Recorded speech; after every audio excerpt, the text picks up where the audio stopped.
Hi everybody, welcome back to my channel. இன்னைக்கு akshasrecipesல soya chunks அப்படினா meal மேக்கர்னு சொல்வோம்ல, அதை வச்ச பிரியாணி எப்படி செய்யறதுன்னு பார்க்கலாம். இந்த ப்ராசஸ்ல பிரியாணி செஞ்சோம்னா இதுக்கு கிரேவி எதுவுமே தேவையில்லை. டைரக்டா அப்படியே சாப்பிடலாம். ஒரு ரைத்தா இல்லைன்னா ஒரு சிப்ஸ் வச்சு சாப்பிடலாம்.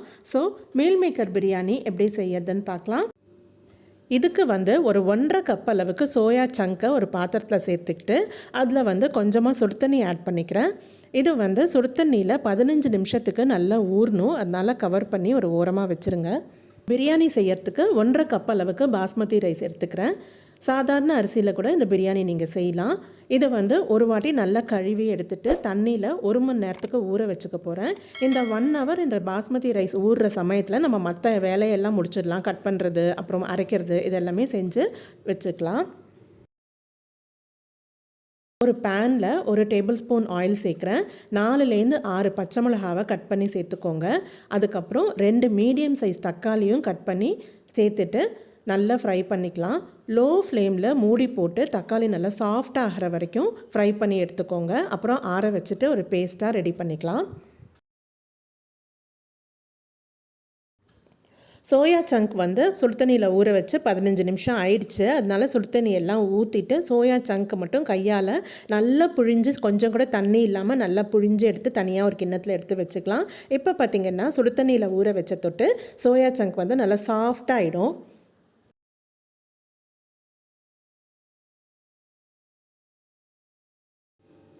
3 டேபிள் ஸ்பூன் ஆயில் சேர்க்குறேன். எண்ணெய் கொஞ்சம் லைட்டாக சூடு வந்ததுக்கப்புறமா பிரியாணிக்கு தாளிக்க வேண்டிய ஐட்டம்ஸ் எல்லாமே போட்டு ஒன்று ஒன்றா போட்டு தாளிச்சிடுறேன். அதுக்கு ஃபஸ்ட்டு நான் பிரியாணி இலை சேர்க்குறேன்.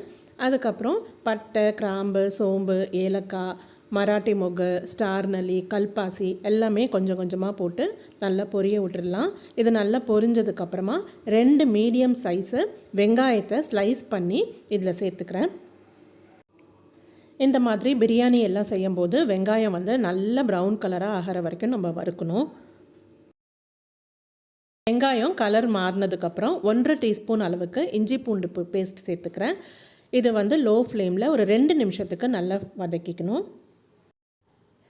இஞ்சி பூண்டோட பச்சை வாசனை போகிற வரைக்கும் ஒரு 2 நிமிஷத்துக்கு லோ ஃப்ளேமில் வதக்கினதுக்கப்புறமா நம்ம ஊற வச்சுருந்தோம் இல்லையா, அந்த சோயா சங்கை இப்போ சேர்த்துக்கிட்டு அதையும் ஒரு 2 நிமிஷம் வெங்காயத்தோடு நல்லா மிக்ஸ் ஆகிற வரைக்கும் சேர்த்துக்கிட்டு பொடி வகையெல்லாம் சேர்த்துடலாம். இப்போது 1.5 டீஸ்பூன் மிளகாத்தூள், 1.5 டீஸ்பூன் மல்லித்தூள், 1/4 டீஸ்பூன் அளவுக்கு மஞ்சள் தூள், 1/4 டீஸ்பூன் ஜீரகத்தூள், 1.5 டீஸ்பூன் கரம் மசாலா தூள்.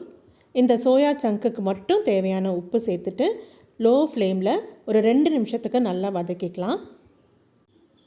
மசாலா தூள் வகையெல்லாம் சேர்த்ததுக்கப்புறமா இந்த சோயா சங்கில் நல்லா கோட் ஆனதுக்கப்புறமா நம்ம ஏற்கனவே அரைச்சி வச்சுருந்த பச்சை மிளகாய் தக்காளி பேஸ்ட்டையும் இதில் சேர்த்துட்டு சிம்மில் ஒரு 2 நிமிஷத்துக்கு நல்லா வதக்கிக்கலாம்.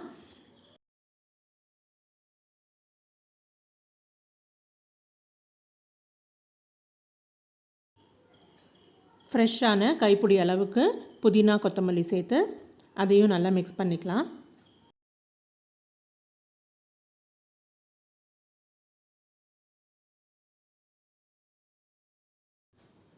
இப்போது நம்ம 1 மணி நேரமாக தண்ணியில் ஊற வச்சுருந்த பாஸ்மதி ரைஸ் சேர்த்துக்கிறேன்.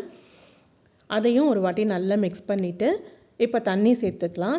நான் 1.5 கப் அளவுக்கு பாஸ்மதி ரைஸ் எடுத்திருந்தேன். அதனால் 3 கப் அளவுக்கு தண்ணி சேர்த்துக்கிறேன். இதுவே நீங்கள் ப்ரெஷர் குக்கரில் பண்ணுறதா இருந்தால் 1 கப் பாஸ்மதி ரைஸ்க்கு 1.5 கப் அளவுக்கு தண்ணி சேர்த்துக்கோங்க. இது சாதாரண ரைஸில் செய்கிறவங்கெல்லாம் 1:2 ரேஷியோவில் தண்ணி சேர்த்துக்கோங்க. கடைசியாக அரிசி சேர்த்ததுக்கப்புறம் ஒரு 1.5 டீஸ்பூன் உப்பு சேர்க்குறேன். எல்லாத்தையும் நல்லா மிக்ஸ் பண்ணிவிட்டு மூடி போட்டுட்டு மீடியம் ஃப்ளேமில் 10 நிமிஷம், அப்புறம் லோ ஃப்ளேமில் 10 நிமிஷம் வச்சுட்டு ஆஃப் பண்ணிட்டிங்கன்னா பிரியாணி ரெடி ஆகிடும். இதுவே ப்ரெஷர் குக்கரில் செய்கிறீங்கன்னாக்கா லோ ஃப்ளேமில் 15 நிமிஷம் வச்சு ஆஃப் பண்ணிட்டிங்கன்னா கரெக்டாக இருக்கும். கேஸ் ஆஃப் பண்ணதுக்கப்புறமா மூடியை திறந்துட்டு தண்ணி எல்லாமே நல்லா அப்சார்ப் ஆகிடுச்சான்னு பார்த்துட்டு செக் பண்ணிவிட்டு அரிசியும் நல்லா வெந்திருக்கான்னு செக் பண்ணிவிட்டு மூடி போட்டு அப்படியே ஒரு 10 நிமிஷம் இருக்கட்டும். அதுக்கப்புறமா சர்விங் டிஷ்க்கு மாற்றிக்கலாம். சோயா சங்க் பிரியாணி செம்ம டேஸ்டியாக இருக்கும். இந்த ப்ராசஸில் நீங்கள் ஒரு வாட்டி ட்ரை பண்ணி பாருங்கள். கண்டிப்பாக சூப்பராக தான் வரும். Tasty yummy meal maker biryani ready ஆயிடுச்சு. மீல் மேக்கருக்கு பதிலாக உங்களுக்கு பிடிச்ச வேறு ஏதாவது வெஜிடபிள்ஸ் கூட ஆட் பண்ணி பிரியாணி செய்யலாம். நீங்களும் இந்த ரெசிபியை ட்ரை பண்ணிவிட்டு எப்படி இருந்தது அப்படின்னு கமெண்ட்ஸில் சொல்லுங்கள்.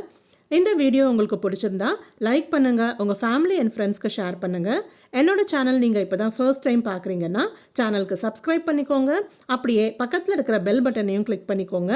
அப்போ தான் நான் புதுசாக போடுற வீடியோவோட நோட்டிஃபிகேஷன்ஸ் எல்லாமே அப்பப்போ உங்களுக்கு வந்து சேர்ந்துடும். இதே மாதிரி இன்னொரு இன்ட்ரெஸ்டிங்கான வீடியோவில் நான் உங்களை மீட் பண்ணுறேன். Take care and bye.